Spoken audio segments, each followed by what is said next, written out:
Guys, and welcome back to the Tutorial Millennial channel. In this video, I will be showing you how you can repost a video on Twitter.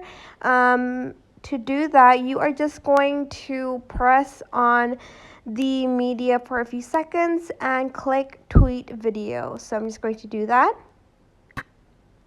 Tweet video, and you can write anything you want. The link won't show up.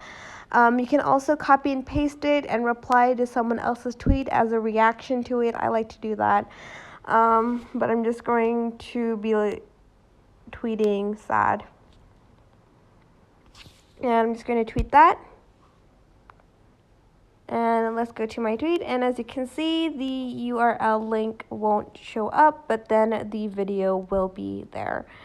But that is basically it. I hope this tutorial was helpful for you guys. Don't forget to like, comment, share, and also subscribe to the channel if you haven't done that. If you have any questions, just leave it in the comment section down below, and I will try my best to answer them all. Thank you so much for watching. Bye.